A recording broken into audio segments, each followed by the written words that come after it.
믿음 세상을 이기는 비밀 오늘 38번째입니다. 아마 40회 정도로 요한 1서, 2서, 3서가 다 맞춰질 것 같은데 1서부터 3서까지 또 요한복음 또 요한계시록에 이르기까지 사도 요한이 말하려고 하는 메시지는 믿음만이 세상을 이기는 비밀이라는 거예요. 근데 우리는 믿음 요한 1서 5장 4절이 세상을 이기면 이것이니 너희의 믿음이니라 해서 믿음인 줄 알았는데 그 믿음을 더 쉽게는 요한 1서 1장 1절이 너희가 태초부터 들었고 보았고 만짐받은 그 말씀이라고 이렇게 시작해요. 그러면서 말씀이 있다는 자는 형제를 사랑하는 자니 해서 말씀, 사랑, 믿음을 동급으로 이렇게 봐요. 그래서 제가 여러분께 다시 말씀드리면 우리가 믿음이 충만하다, 믿음이 있다 하는 사람의 특징은 다른 거 아닙니다. 그 안에 말씀이 있어야 믿음이 있는 자고요. 그 안에 사랑을 행하는 삶이 있어야 사실은 믿음이 있는 거예요.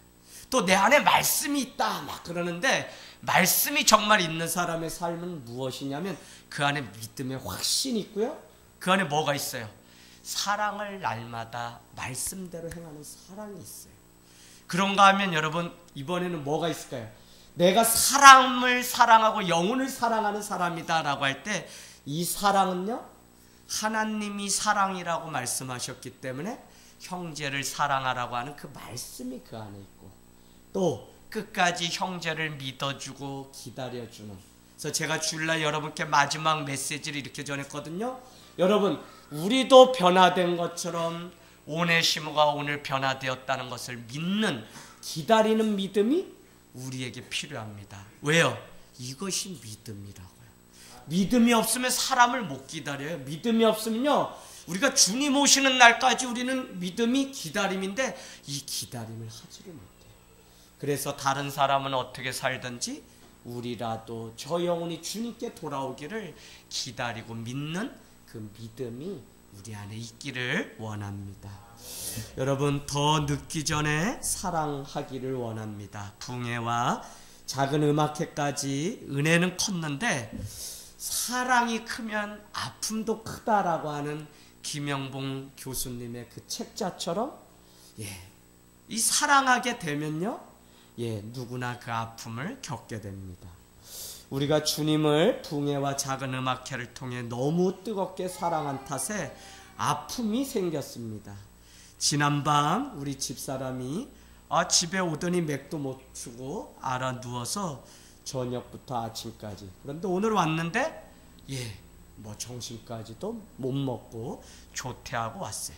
그래서 단순한 감기 몸살인 줄 알고 오늘 병원에 갔더니 결론은 인플루엔자에 걸려서 격리 치료를 받아야 돼요. 그래서 일주일 정도 학교를 출근하지 못하게 되었습니다. 그런가 하면 작은 아들 이세빈은 축구를 하다 발가락 부상으로 반깁스를 오늘 하게 됐습니다. 그래서 집에 여자가, 아내가, 엄마가 이렇게 알아 누워 있으니까 자식들이 어때요? 저 기도에 맞추고 하니까 우리 아이들도 다 일찍 방에 들어가서 다 잠을 일찍. 우두커니 10시에 저 혼자 앉아있는데 이 외로움이 막 찾아와요. 그러면서 살다가 혼자 남으면 이렇게 되는 거구나 하는 생각이 제 마음가운데 불쑥 드는 거예요. 그래서 제가 하나님 더 늦기 전에 후회하기 전에 더 뜨겁게 지금 사랑할 수 있게 도와주세요 하는 마음이 제 안에 들었습니다. 여러분 오늘 우리가 쓰임을 받고 헌신하고 살아가는 모든 것이 사실은 내가 하는 것 같지만 건강을 주시고 은혜를 주시는 주님이 하게 하셨다고 하는 그 겸손이 우리 안에 너무나 필요합니다.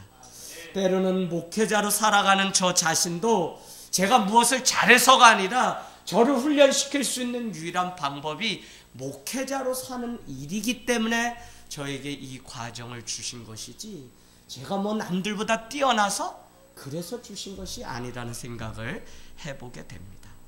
우리는 작든지 크든지 책임과 직분과 위치가 가정이나 사회나 교회 안에서 있습니다. 그러나 이 모든 것은 나를 훈련시키기 위한 것이에요. 여러분, 제가 아는 목사님이 이런 고백을 합니다. 딸이 반드시 예고에 이번에 될 줄 알았는데 떨어졌다는 거예요. 그래서 아내가 왜 애가 발레하지 않는다는 거를 당신은 하라 그래서 애 이렇게 창피하게 만들었냐 막 그러는데, 이 교수님은 끝까지 자녀를 위해서 기도를 했답니다. 그리고는 어제 추가 합격 소식을 받아서 이렇게 하게 됐다는 거예요. 근데 교수님이 쓴 글은 다른 게 아닙니다. 나에게 왜 이와 같이 추가 합격의 그 기회를 주셨냐면, 나를 낮추려고 하나님이 이 방법밖에 없기 때문에, 세상에서는 부끄럽고 창피한 일인지 몰라도 그와 같은 방법으로 우리를 부르셨다는 거예요. 여러분, 오늘 우리에게 건강 주시고 은혜 주셔서 승준아, 너가 이 예배에 수종 들고 일을 할 수 있는 거야. 그죠? 그러니까 이거는 누구의 일을 한 거예요? 사람의 일을 한 거예요? 하나님의 일을 한 거예요? 하나님의 일. 그럼 하나님의 일은 어떻게 해야 돼요? 순종하면서. 그거 어디서 배웠어? 순종하면서 기쁨으로. 야, 너네 전도사님 엄청 너네 왜 킥킥하나 보다.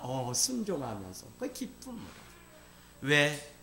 우리 승준이 또 이삭이 또 멀면 먼 데로 우리가 왜 오늘 예배에 오냐면, 하나님의 그 마음을 알아가는 일을 위해서 나를 훈련시키려고 오늘 이와 같은 위치와 자리를 주셨다는 생각을 하게 됩니다.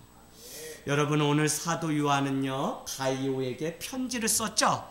그래서 여러분이 지난주 말씀 보면 2절에 가이오 개인에게 편지를 썼는데, 가이오의 영혼에 대해서 축복을 했습니다. 뭐라고요? 사랑하는 자여, 내 영혼이 잘됨 같이 내가 범사에 잘되고 강건하기를 내가 간구하노라. 아멘. 얼마나 이 말씀이 귀해요. 내 영혼이 잘됨 같이 범사가 잘되기를 간구하노라. 여러분, 이와 같이 축복하고 그 영혼을 위하여 중보하는 이유가 있다 그랬죠. 이와 같이 주님이 가이오의 영혼에 대해서 귀하게 보는 이유가 있는데 뭐였어요? 3절로 가보겠습니다. 3절에 뭐라고 말씀하냐면, 형제들이 와서, 이 형제들은 나그네 된 자들입니다. 나그네들이 와서 너에게 있는 그 진리를 증거하되 너가 진리 안에서 행한다니 사도 요한 내가 심히 기뻐하노라 라고.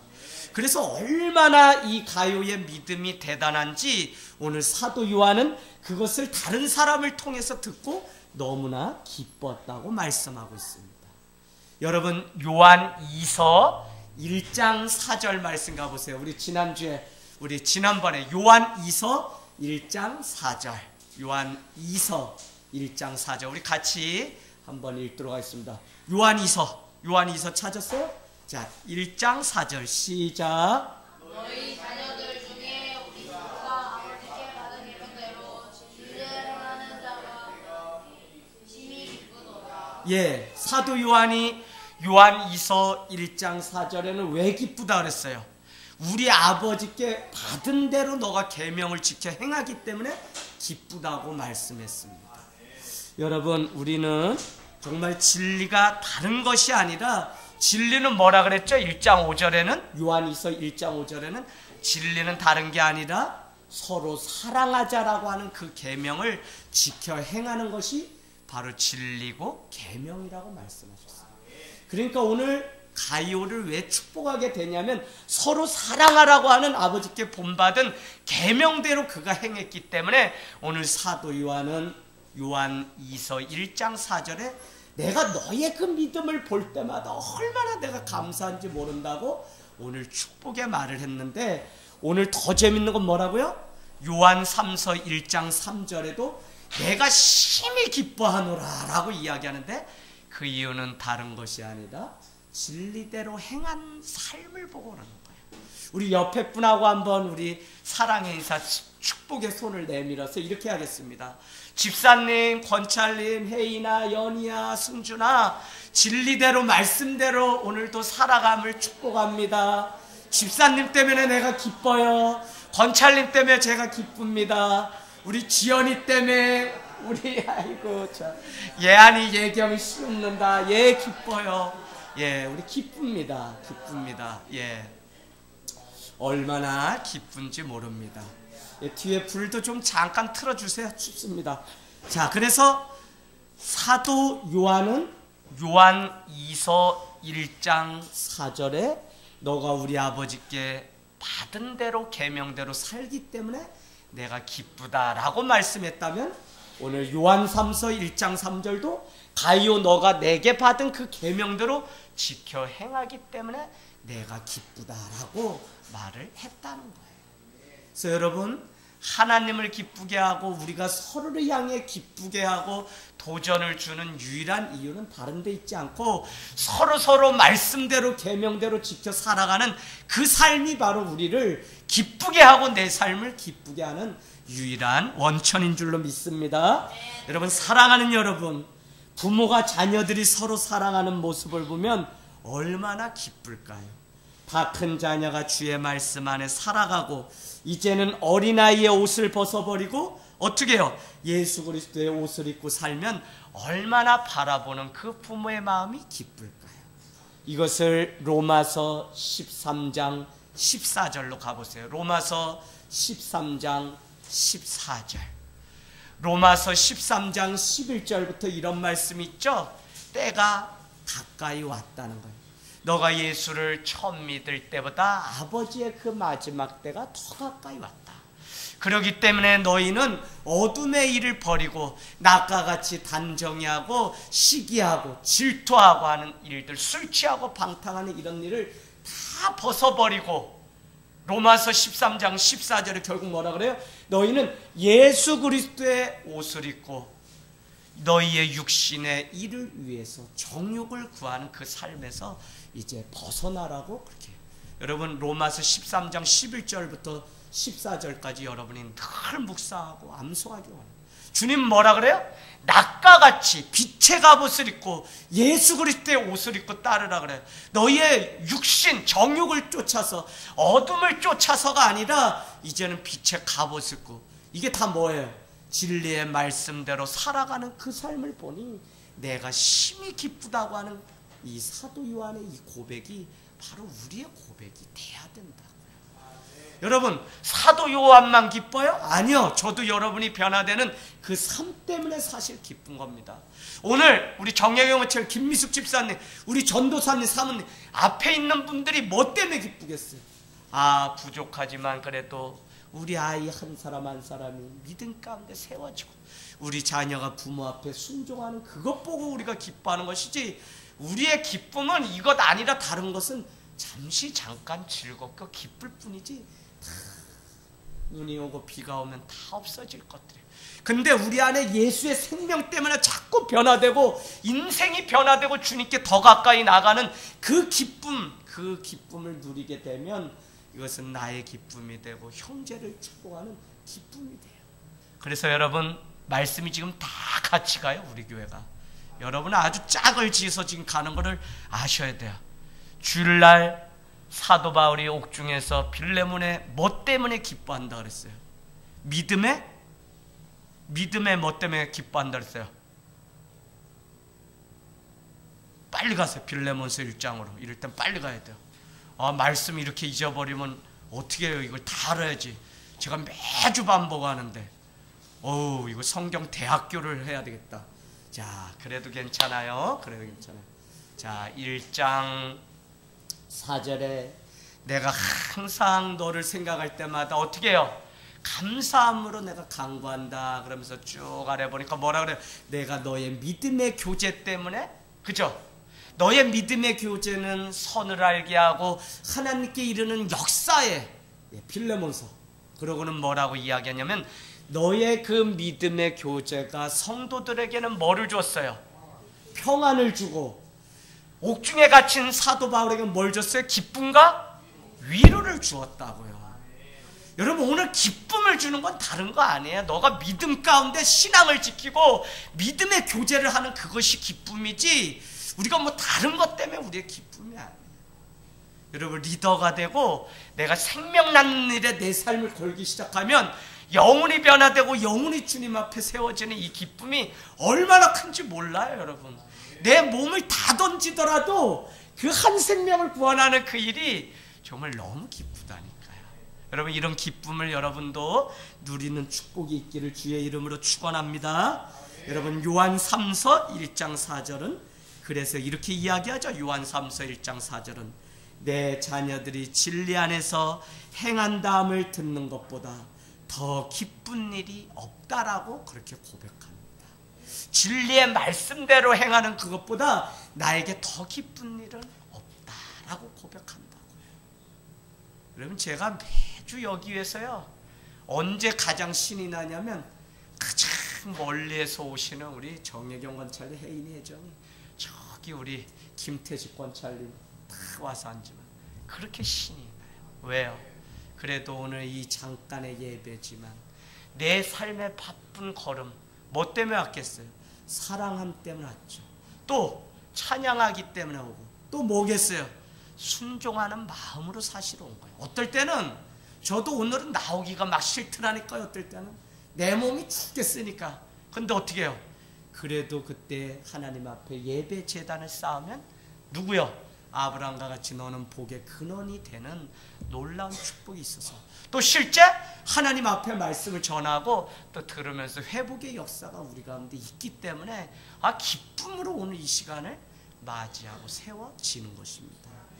여러분, 정말 목회자로 살면서 가장 큰 기쁨은요, 진리 안에 변화되는 성도의 삶을 보고 또 이런 고백들이 우리 안에 날마다 나눠질 때 얼마나 기쁜지 몰라요. 우리 저기 뒤에 지동공 관찰 한번 보세요. 지팡이 잡고 오실 상황이 아니에요. 다 아프죠. 그래도 오늘 제가 오늘 올라오는데 장혜자 집사님, 지동 관찰님 앞에 이렇게 먼저 가시는데 이 예배가 뭐라고 저 두 분이 허리 다 쉬어서 아픈데 계단 한 발씩 올리기 어려운데 이렇게 오실까? 제가 마음에 괜히 눈물이 나는 거 있죠. 근데 눈물이 납니다 그랬더니 웃으세요. 여러분, 정현종님의 시 중에 사람들 사이에 섬이 있다. 그 섬에 가고 싶다. 이게 시의 전문이에요. 사람들 사이에 섬이 있다. 그 섬에 가고 싶다. 여러분, 오늘 우리 사람들 사이에 얼마나 많은 섬이 있는지 몰라요. 뭐예요 이 섬이? 서로 소통할 수 없는 공간이 떨어져 있는 이 간격이. 여기를 무엇으로 채워야 될까요? 저는 진리의 말씀대로 살아간 예수 이야기, 신앙 이야기, 감동 이야기로 채우는 교회가 성도의 삶이 마지막 때를 주님 앞에 지켜내는 유일한 비결이라고 믿는 것입니다. 제가 이번에 강의로 월요일 나갔어요. 그냥 양재 딱 내렸더니 5시, 새벽 5시 출발했는데 비가 막 내려가지고 딱 비 맞고선 거기까지 또 걸어갔어요. 대중교통으로 가는 바람에 1시간 50분 버스 타요. 밀려가지고 또 거기서 한 20분 걸어가요. 비 맞고 갔더니 몸살이 막 나면서 그냥. 근데 막 또 뭐 방송국 막 뭐 이렇게 하고 긴장을 하도 줘가지고. 근데 제가 비가 오는데 여러분, 사람들 사이에 섬이 있다. 그 섬에 가고 싶다. 오늘 우리가 어떻게 목회를 해야 될까요? 그 섬을 무엇으로 채워야 될까요? 했더니 목사님들 눈이 반짝반짝 빛나면서 말씀에 집중하기 시작하는 거예요. 여러분, 오늘 우리 가운데 진리로 살아낸 그 간증이 칭찬받는 일들이 있기를 원합니다. 오늘 우리가 본 말씀 5절에서 8절 말씀 가서 구체적으로 보겠습니다. 가이오가 진리를 어떻게 행하면서 살아갔는지를 우리에게 구체적으로 가르쳐줍니다. 5절 말씀 다시 읽겠습니다. 시작. 사랑하는 자여, 내가 무엇이든지 형제 곧 나그네된 자들에게 행하는 것은 진실한 일이니. 아멘, 아멘. 예, 오늘 말씀 읽으면 아멘입니다. 오늘 가이오는 나그네 된 자, 그는 곧 누구냐면 형제라고 돼 있어요. 그래서 형제요, 나그네, 여러분 동그라미 쳐놓으세요. 나그네 된 자, 곧 형제는 뭐예요?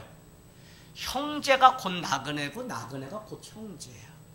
여러분, 나그네가 누구죠? 우리 다 나그네라고 그러는데 이 당시 나그네는 복음을 전하기 위해서 지방에서 지방으로 걸어서 다니는 복음 전도자들을 지금 말하고 있는 겁니다. 근데 그들을 그냥 얼굴 한 번도 보지 못했는데도 오늘 사도 요한은 뭐라고 이야기하는 거죠? 그들 나그네를 뭐라고요? 형제라고 불렀다고. 형제. 여러분, 우리 이웃집에 사는 대면대면하는 그런 사람들을 우리는 뭐라고 할 수 있어요? 형제라고 말할 수 있어요? 내가 미쳤니? 그 사람한테 형제라고 하게? 다 이렇게 생각하면서 세상을 살아요. 그러나 오늘 말씀을 보니까 우리가 진정으로 섬기고 함께해야 될 형제가 누구냐면 바로 그와 같은 나그네가 우리의 형제라는 사실입니다. 여러분, 교회가 왜 더 낮은 곳으로 내려가서 저 낮은 곳에 임하는 하나님, 낮은 곳에 찾아오시는 나그네를 왜 우리가 맞이해야 되느냐? 여러분, 저기 말씀 한번 가시겠어요? 마태복음 10장 40절. 마태복음 10장 40절. 우리가 너무 잘 아는 말씀입니다. 마태복음 10장 40절. 예, 우리 준비됐으면 같이 합독하도록 하겠습니다. 10장 40절 시작.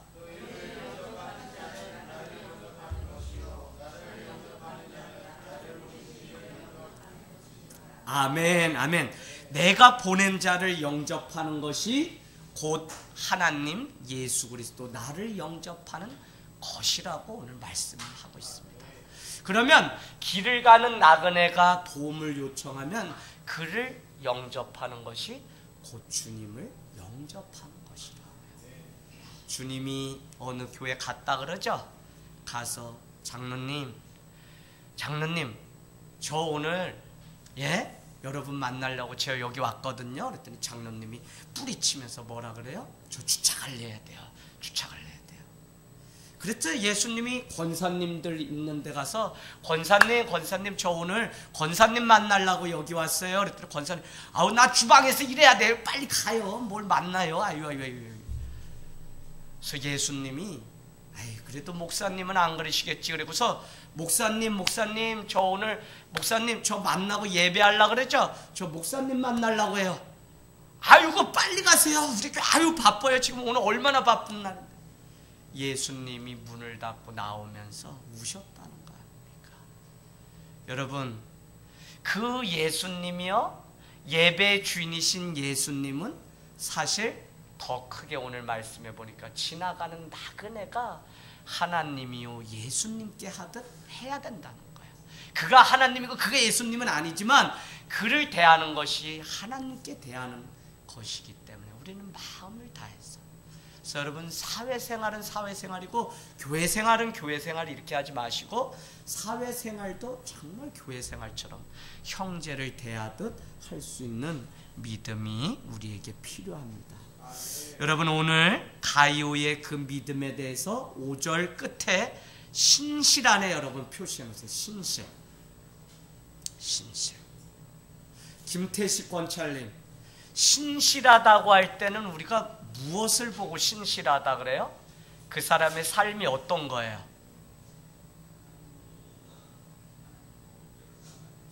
네, 변함이 있어요, 없어요? 변함이 없어요. 하나님 앞에 신실한 일꾼은 변함이 없어요.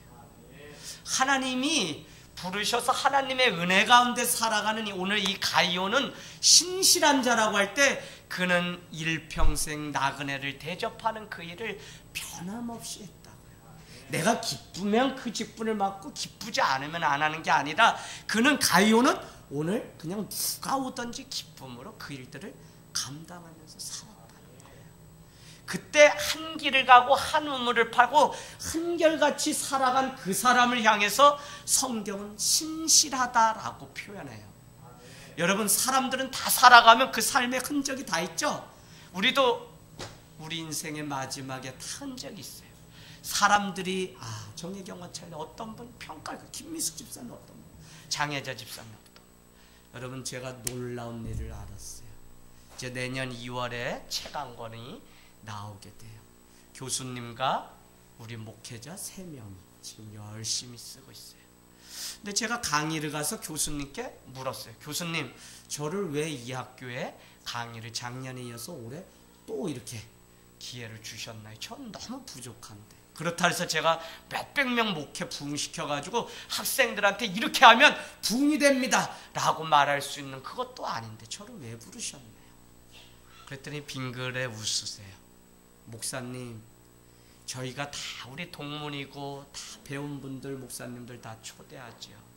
그런데요, 어떤 분은 오셔도요, 그게 진실이 느껴지지 않아서요, 한 번 만나고 다시 모시기가 그런 분이 있어요.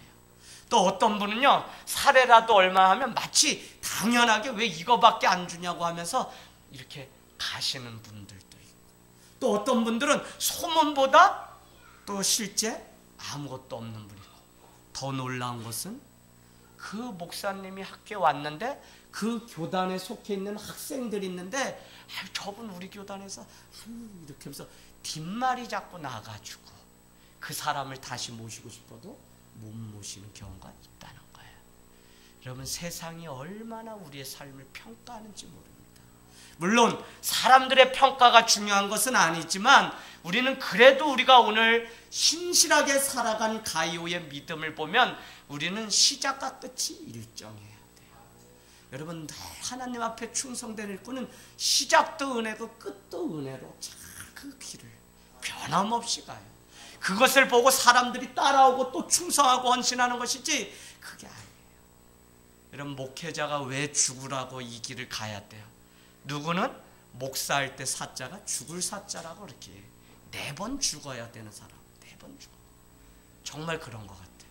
근데 그게 왜 그런 말이 있냐면 다른 게 아니라 내가 죽어줘야만 다른 사람들이 나를 따라오는 삶을 살기 때문에. 그러니까 그게 죽었다 안 죽었다가 아니라 일꾼들은 앞에 선 사람은 변함없이 날마다 내가 죽어줘야만 오늘 가이와 같이 신실한 하나님의 사람들이 세워져요. 그러니까 얼마나 이 놀라운 일인지 우리가 알 수가 없다는 것입니다. 여러분, 주님은 우리에게 내가 보낸 자를 영접하는 것이 곧 나를 영접하는 것이니라 라고 말씀하셨습니다. 하나님은 누구에게나 주님 대접하듯 그렇게 하라고 우리에게 말씀하셨어요. 우리는 지금 내가 만나는 자들에 대해서 그렇게 하고 있는지 늘 생각해 봐야 됩니다. 여러분, 작은 음악회 셌죠? 얼마나 셌어요? 얼마나 셌어요? 그래서 이번에 결론은 뭐냐면 은혜도 셌지만 셌다 그래. 다들 셌다고. 은혜가 셌고. 우리 집사람 좀 전에 제가 말씀드린 것처럼 인플루엔자에 걸려서 열흘 정도 이제 일주일간 격리치료. 오늘 체중 나서 열이 40도씩 나게 밥을 하루 종일 못 먹어요. 그게 왜 이와 같은 일이냐? 몸도 그대로 은혜도 셌어요. 은혜도 셌어요. 근데 주일날 저도 집에 가니까 여기 뒷정리하고 11시 그 다음날 제가 아침에 또 새벽 5시에 일어나 강의 간 거예요. 근데 11시에 내가 잘 갔니? 하고 하니까 우리 혜정이라는 놈이 목사님 수원에 지혜 데려다 주고 이제 용인 가고 있어요. 그래서 이 새끼들 엄마 피곤하다고 그러셨는데 빨리 집에 가지. 지혜까지 데려다 주러. 근데 혜인이랑 또 이렇게 혜인이가 뭐라고 하냐? 목사님이 저희들 그동안 데려다 주고 했던 거 봤는데 우리가 그 한 영 그냥 보낼 수 없죠. 그래서 피곤한데도 수원까지 데려다 주었다는 거예요. 제가 그날 얼마나 기쁜지. 그냥 몸의 이 피곤함은요, 변화되는구나. 우리 안에 변화가 날마다 계속적으로 이렇게 내가 예수 그리스도를 본받은 것 같이 여러분은 나를 본받으십시오라고 말할 수 있는 우리 교회가 될 수 있다면 얼마나 좋을까 하는 그림.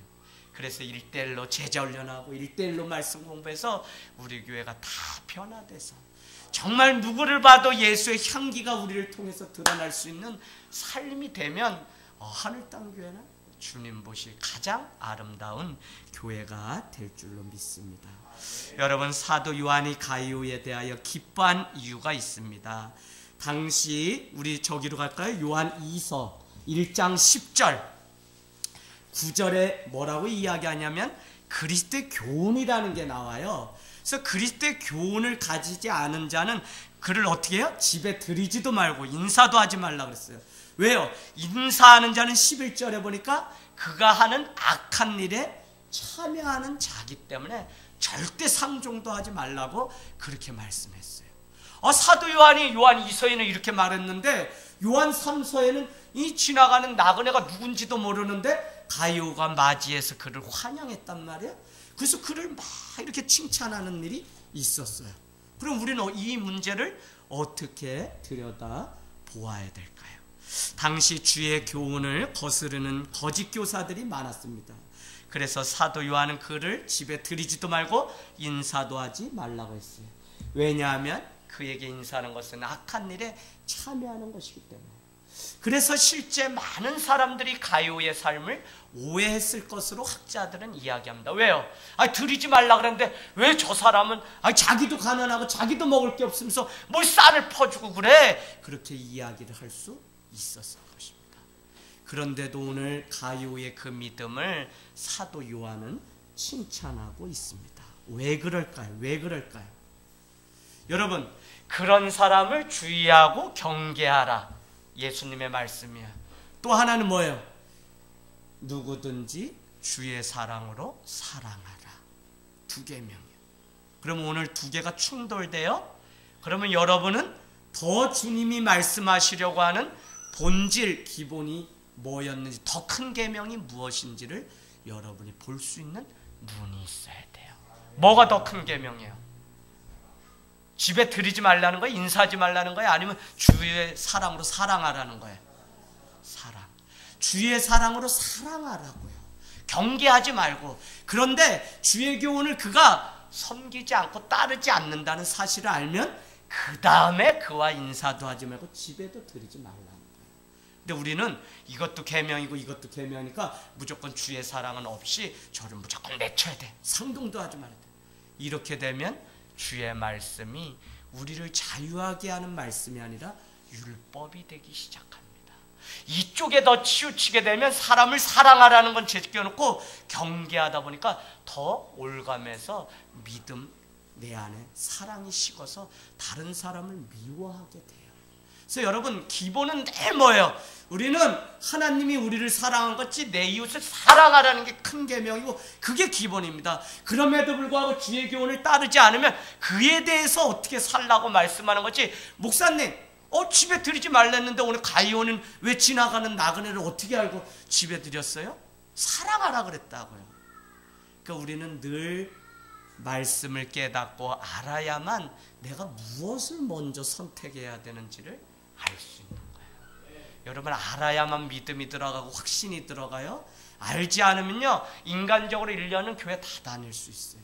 그러나 알기 때문에 주의 은혜를 알고 알기 때문에 깨닫기 때문에 주의 성령을 깨달아야만 그때는 내 힘으로 내가 교회 주님 앞에 예배자로 서게 돼요. 이게 안 되면요, 절대 가만히 있는데 누가 와서 우리를 변화시키고 기쁨을 줘서 교회 다니는데 매일 다니게 해요.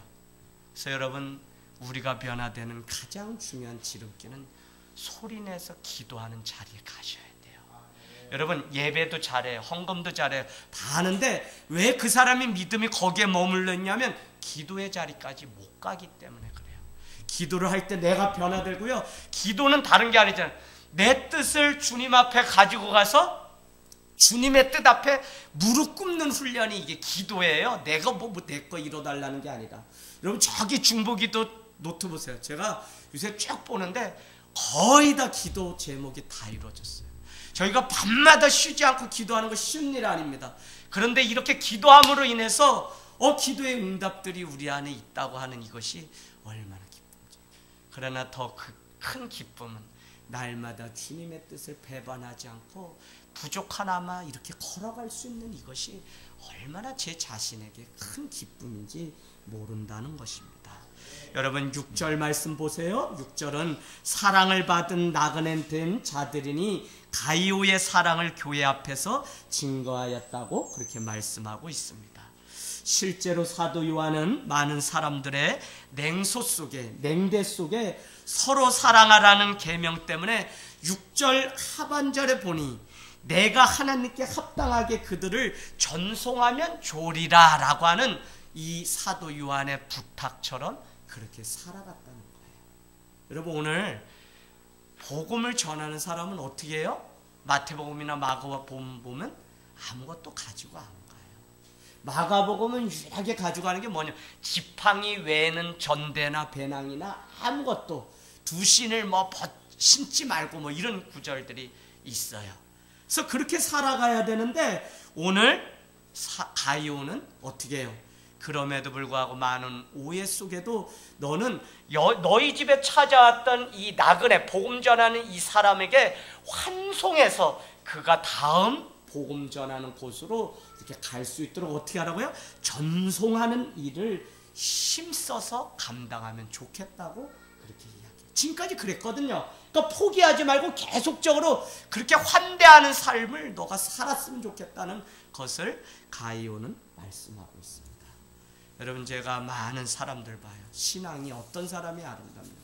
없어도 섬길 줄 알고 없어도 드릴 줄 아는 사람이 너무 아름다워요. 저도요, 어떨 때는 성도님이 막 대접하는 거 제가 먹을 때는 마음이 짠할 때도 있어요. 왜? 우리 지난주에 금요일이나요? 막 마치고 저기 가서 에이 떡볶이 먹고 헤어지자. 그래서 제자 훈련 마치고 탁 했어요. 근데 뭐 멀리서 얼마나 어려워요, 우리 성도님 가족. 근데 권찰님이 탁 내셨어요. 근데요, 무슨 역사가 일어났냐면 옆 테이블에 약주 드신 분이 떡볶이 막 드시는데 이분이 쫓아나와가지고 우리한테 막 이러더니 뭐 야 임마 저만 마셔면서 막 이러더니 야야야 너 이거 씨들이 예겸이 예안이한테 너 이거 가져가 이거 돈 이거 가져가 막 이런데 뭉태기 돈을 싹 제가 어이구야 오늘 우리 교회 적구나. 우리 권찰님이 없어도 먼저 자기 계산하고 대접하니까 오늘 이 가정에 주님이 집 한 채 주실라나 보다. 어우 돈을요 뭉태기로 난 다 쏟아 넣는 줄 알았어. 돈 앞에는 정신이 멀쩡하더라고요. 신발 나가지고 딱 한 장만 하면서 야야야야. 그리고 예겸이가 적으니까 안 받죠. 그랬더니 이 할아버지가 어떻게 해요? 아이 가져가 나 너 줬다 그러면서 길에다 놓고 가서 우리 권찰님이 아이 안 돼 애한테 왜 그러세요? 작은 조금만 그러면 주세요. 나는 속에 아이고 저 배추님 몇 장은 더 줘야지 왜 자꾸 권찰님 10,000원을 제가 얼렁 주워다가 다 이렇게 줬어요.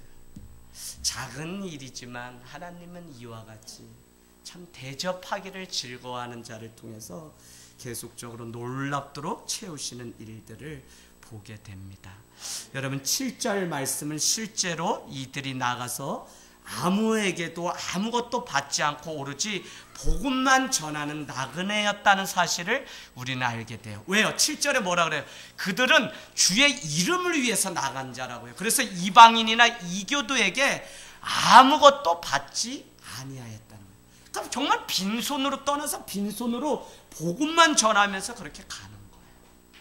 오늘날 목회자가 우리가 이것을 본받아야 돼요. 그러면 그 삶을 누가 지지해줘요? 하나님이 지지해줘요. 여러분 성도분들이 교회 헌금하고 뭐 하는 거 오늘 이 말씀에 다 관련있어요.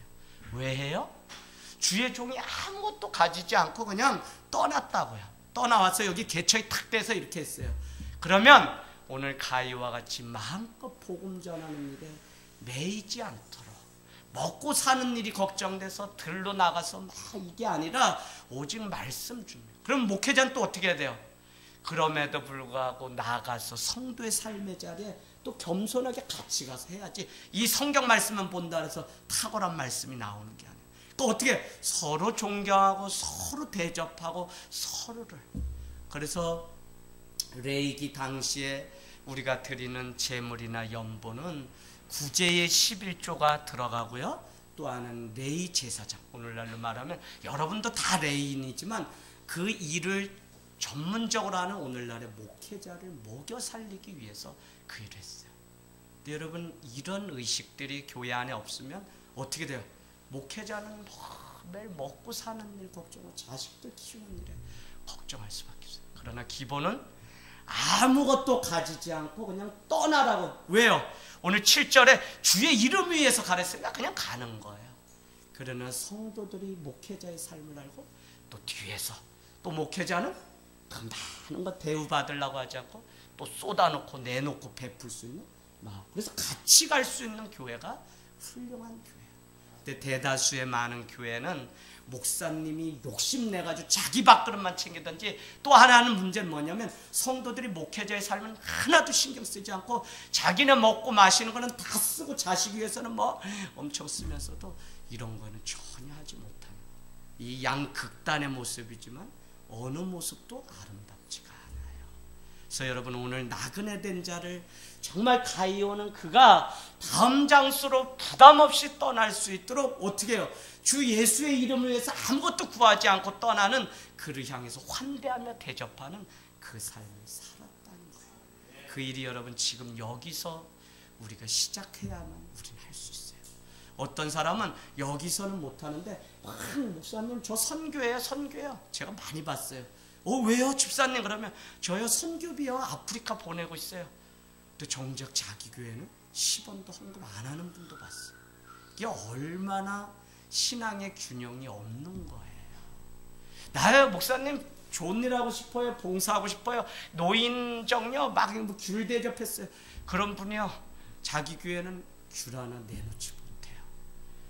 너무 쉽게 생각하는 거예요. 여러분, 이건 다 아름답지 못한 모습이에요. 저는 어른이 되고 하면 인간 우리 살아가는 보통 세상이 이런 거는 다 누구나 세상에서 경우라는 게 있기 때문에 다예요. 근데 왜 이런 사람들이 교회에 오면 경우에 맞지 않게끔 사는지 이상해요. 믿는 사람들 보면. 그래서 하나만 하고선 자기 막 드러내고 생색내고 잘한다는데 제가 보면 이거 두 가지를 다 균형 있게 차라리 10원 하는 게 아름다운 거지. 이건 하지도 못하고. 여러분, 제가 더 이해 쉽게 할까요? 어떤 사람은 이런 사람이 있어요. 자기 집에 아내나 처자식에는 먹을 거 하나 대접도 안 하면서 다른 사람에게는 생색내기를 좋아하는 사람들도 많아요. 다 누가 그래요? 한국 남자들이 그래. 한국 사람들이. 이거요 결코 주님께 칭찬받을 일이 아니에요. 그러니까 내 안에 있는 가장 가까운 이웃에 대해서 우리가 사랑하고 염보하는 이것이 중요해요. 그래서 제가 우리 교회 다른데 뭐 선교 많이 합니다, 뭐 많이 합니다 하는데 늘 뭐를 강조해? 아니요, 우리 교회 안에 힘들어 하는 분들이 있는지 우리는 그걸 봐야 돼요. 그래서 장학금도 우린 더 줘야 돼요, 뭐 해야 돼요. 우리 이것도 못하면서 남 많이 도왔다고 자랑하는 거는 내 가까이 있는 사람 지금 죽어가고 밥 한 톨이 없어서 죽어가는데 이거는 가리고 다른데 많이 도왔다는 거는 하나님이 기뻐하시는 일이 아니에요. 이 두 가지를 잘 균형 있게 여러분이 볼 수 있는 눈이 있어야 됩니다. 여러분, 실제로 당시 순례자들은 여행을 갈 때 지팡이 외에는 아무것도 가지고 가지 않았습니다. 우리 청년 청소년 어린이 교회는 마태복음 10장 9절 10절 승준이 마태복음 10장 9절 10절 찾아놓으세요. 어른들은요 마가복음 6장 8절 찾으세요. 마가복음 6장 8절 똑같은 말씀인데 다르게 얘기해요. 다르게. 아무것도 가지고 가지 말라고 했는데 다르다니까요, 내용이. 자, 마태복음 10장 9절 10절 찾았어요? 네. 지연이 찾았어요? 예, 우리 자 청소년 청년들이 크게 읽어주겠습니다. 마태복음 10장 9절 10절 시작. 너희 전대에 금이나 은이나 돈을 가지지 말고 여행을 위하여 배낭이나 두벌 옷이나 쉰이나 지팡이를 가지지 말라. 이는 일꾼이 자기의 먹을 것 받는 것이 마땅하니라. 아멘. 거기까지요. 아무것도 가지고 가지 말라. 왜요? 일꾼에게 하나님은 먹을 것을 이미 준비하셨기 때문에 아무것도 가지고 가지 말라. 여기는 아무것도 가지고 가지 말라 그랬어요. 마가복음 6장 8절 읽겠습니다. 시작. 배낭이나 전대의 돈이나 아무것도 가지지 말며 신만 신고 두벌 옷도 입지 말라. 무엇을 먹을까 입을까 하는 것은 다 하나님의 나라에 맞지 않기 때문에 아무것도. 그래서 마가복음에는 뭐는 가지고 가라 그래요? 지팡이는 또 가지고 가래요. 또 우리 오늘 지동고 원찰리 장혜자 집사님들 지팡이는 가지고 다니세요. 잘하시는 거예요. 근데 다른 거는 가지고 오시면 안 돼요. 왜? 나그네가 그래. 나그네가. 그러니까 아무것도 없이 마땅히 먹여줄 것을 생각하고 믿음으로 복음을 전하러 다니는 이 나그네를 만났는데 가이오는 그를 외면하지 않고 다른 사람들이 수근수근할 때도 가이오는 그를 자기의 형제로 여기고 다들. 그러니까 뭐라 그래요? 1장 3절이 내가 진리의 말씀대로 행한다는 소식을 듣고 내가 심히 너 때문에 기쁘다고 말씀하고 있다는 거예요. 할렐루야. 여러분 오늘 이 말씀대로 우리가 살아가기를 원합니다. 하늘땅교회는요 섬기는 교회가 되기를 원해요. 그래서 사도행전 20장 35절 여러분 그냥 써놓으세요. 사도행전 20장 35절에 바울이 주는 것이 받는 것보다 복이 있다라고 말씀했던 것처럼 우리는 그냥 받는 것이 아니라 주는 삶을 날마다. 결국은 그게 뭐였죠? 성찬식에 중요한 동사 4가지가 나와요. 그 중에 뭐예요? 하늘을 우러러 축사하시고, 그 전에 뭐예요? 가지사라고 하는 테이크. 오병이어의 기적에 보면 본문에 가지사, 테이크. 그 다음에 뭐예요? 하늘을 우러러 축사하시고 축복하다라고 하는 블레싱이 나옵니다. 근데 그 전에 뭐가 나오죠? 이것을 가지고 깨트려라고 하는 브로커. 그러니까 성찬식이 주는 의미는 뭐냐면 예수님이 자기의 몸과 살과 피를 우리를 위해서 깨트려 나눠줄 때 블레싱, 축복이 우리 가운데 먹고 마실 때 임했다는 거예요. 그럼 성찬식에 우리 할 때 뭐예요? 제가 늘 여기서 뒷말로 이렇게 하죠. 우리도 주님이 우리를 위하여 자기 몸을 깨트려 주신 같이 우리도 우리를 깨트려 세상 가운데 나가게 해주세요. 제가 그 말을 늘 합니다. 그가 피를 쏟고 눈물을 쏟는 그 깨트림이 있어야만 진정으로 축복이 되지. 내 향후가 깨지 않고 내 가만히 있으면서 축복의 근원입니다 이러는데 축복이 오는 게 아니라고요. 그래서 이 신앙의 원리를 우리가 잘 알아야 될 것 같습니다. 사실은 여러분 마음의 문제인 것 같아요. 그래서 오늘 가이오는 마음을 다해서 하나님 앞에 드렸다는 거예요. 왜요? 그 나그네에게 드린 게 하나님께 드린 것이기 때문에. 자, 8절 말씀 이제 마칩니다. 주님은 나그네 된 자들을 영접하는 것이 마땅하다고 그렇게 선포합니다. 그러므로 우리가 이 같은 자들을 영접하는 것이 마땅하니 이는 우리로 진리를 위하여 함께 일하는 자가 되게 하려 함이라. 아멘. 예, 우리가 나그네 복음 전하는 자를 마땅히 대접하는 게 마땅하다고요. 근데 그게 뜻이 있죠, 그 안에. 뭐야? 하나님의 나라의 일을 저 나그네가 하지만 내가 그를 돕고 환대함으로 인해서 나도 뭐라고요? 진리를 위하여 함께 일하는 자가 되게 하려고 하나님이 우리에게. 할렐루야. 여러분 다 부자 되세요. 돈 많이 버세요. 그래서 여러분 기도를 이렇게 하세요. 나도 하나님 나라를 위해서 협력하고 함께하는, 하나님을 위해서 예수 그리스도를 위하여 이 돈을 사용할 수 있도록 주님 주세요라고 여러분이 분명한 기도 제목을 정해놓고 말씀대로 기도하시기를 원합니다. 그러면 주님께서 하나님의 나라의 일을 위해서. 근데 또 안 주기도 해요. 그렇죠? 저도 돈 위해서 기도 안 한 거 아니에요. 저도 이 사실을 깨닫고는 집사님 28가지 제가 뭐 보강 히닉스 파크에 호텔 근무하고 그럴 때 무슨 마음이 있었냐면 나는 돈을 많이 벌어서 목회자들 섬기고 그들이 마음껏 복음 전하게 해야겠다. 적어도 내가 섬기고 있는 교회에 우리 목사님 저보다 그때는 더 가난하죠. 고무신 신고 아니 안양에 막 갔다 오는데 기도원 갔다 오는데 권사님들이 막 다 이거 손잡이 잡고 가요. 목사님 뭐 운전이 거칠기도 하지만 근데 그날 저를 안 잡았다 저도 목숨 끝날 뻔했어요. 왜요? 차가 아니에요. 차가 은혜차가 가다가 안양 고속도로 막 달리는데 한쪽이 확 이렇게 하면서 끼 가는데 바퀴가 그냥 빠져버렸어요. 봉고차가 이래도 돼요? 그 제가 몇 번 이런 경우를 경험하니까 하나님 제가 돈 많이 벌어서 우리 목사님 이렇게 마음껏 우리 봉고차도 좀 바꿀 수 있도록 하나님 도와주세요. 그때 기도 제목이에요. 프리지오 그거 봉고차 그죠? 그거 긴 거 15인승 살 수 있게 해주세요. 얼마나 기도했는지 몰라요. 주의 나라를 위해서 물질을 구하는 것은 하나님도 기뻐하십니다. 그럼에도 불구하고 주시지 않는다면 우리는 또 다른 방법으로 주님의 나라를 위해서 또 우리 자신을 드릴 수 있는 믿음이 필요합니다. 여러분, 나그네 되어 복음 전하는 삶을 우리도 살아야 돼요. 우리를요, 교회로만 부른 게 아니라 세상으로 불렀어요. 정혜경 권찰님을 가정으로도 불렀지만 어디로 불렀어요?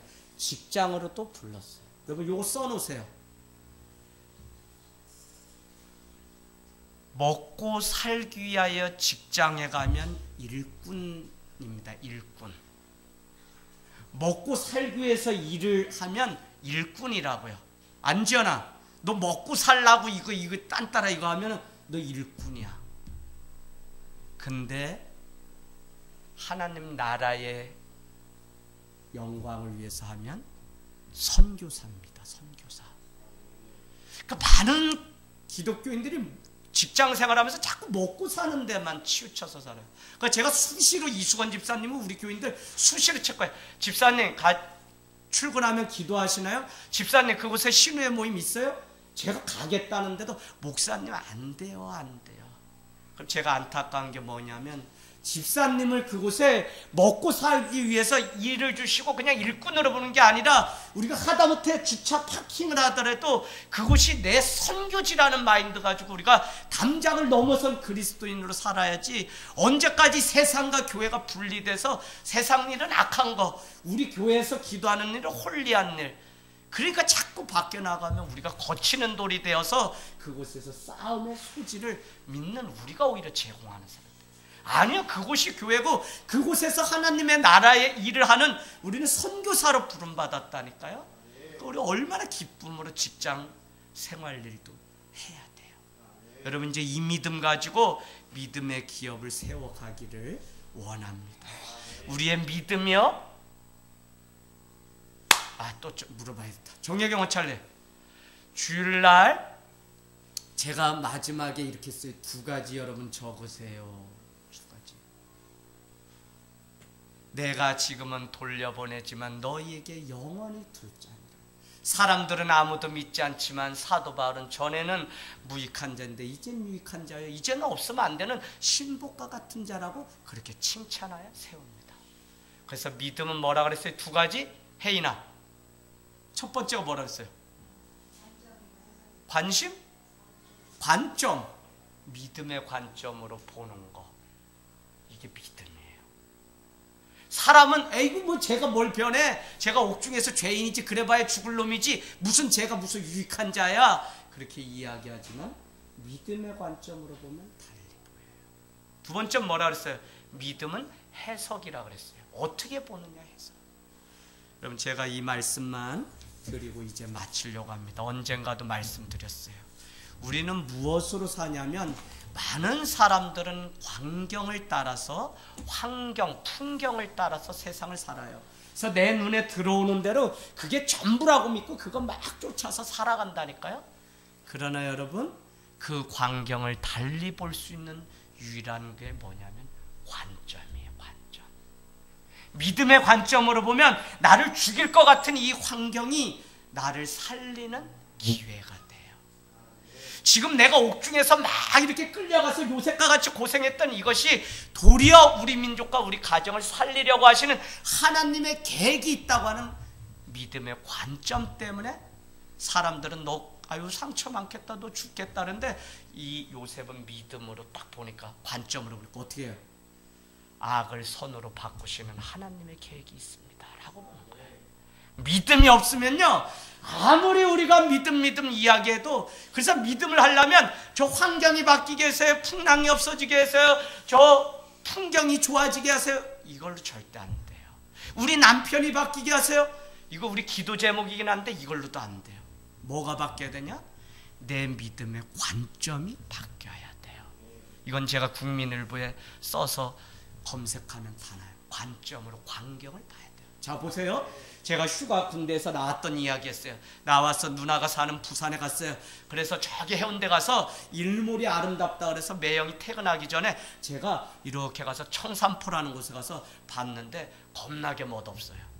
그래서 내가 뭐 이렇게 못 없는데 날 휴가까지 나왔는데 강원도에서 돌고 해서 이렇게 철책에서 나왔는데 매형 뭐 이거 보라 그랬냐. 아유 차라리 회나 사줘야 그랬더니 천안 그거 아니야. 나 봐봐. 그러면서 저를 다른 곳으로 데려가서 보니까 아름다운 사진 막 찍으면 뭐가 바뀐 거예요? 어디서 보느냐의 관점이 바뀌니까 풍경이 달리 보였다는 얘기예요. 아시겠어요? 그래서 믿음은 관점을 새롭게 하는 것이고 믿음은 해석을 새롭게 하는 거예요. 그래서 여러분이 누가 나에게 죽겠다 뭐 하겠다 도저히 안 되겠어요 하면 여러분은 이제 믿음의 사람이기 때문에 아유 그래 어떻게 아유 죽겠다 너 아유 그래 죽어 이렇게 상담하면 다 같이 죽는 거고요. 어떻게 해야 돼요? 아니에요. 내가 보건대 이 일은 하나님이 하시고자 하시는 뜻이 있어요. 어디 나와요? 요한복음 9장에 나오잖아요. 저 소경이 저의 죄입니까? 아니면 부모의 죄입니까? 아니다. 누구의 죄도 아니다. 그에게 하시고자 하시는 하나님의 뜻이 있느니라. 예수님이 그렇게 얘기해요. 그러면서 뭐라 그래요? 요한복음 9장 5절에 가면 너희는 쉬 어둠이 오니까 낮과 같은 때에 하나님의 일을 하라. 밤이 되면 하고 싶어도 못해요. 그래서 믿음은 관점이에요. 믿음은 해석입니다. 우리 같이 이 시간 우리 1분만 하나님 우리에게 믿음 주시고요. 진리대로 들은 대로 말씀대로 우리가 가위와 같이 대접하기를 즐거워하는 교회 우리 삶이 될 수 있도록 하나님 축복해 주세요. 우리 같이 우리 1분만 기도하고 우리 승준이가 오늘 기도하고 마치겠습니다.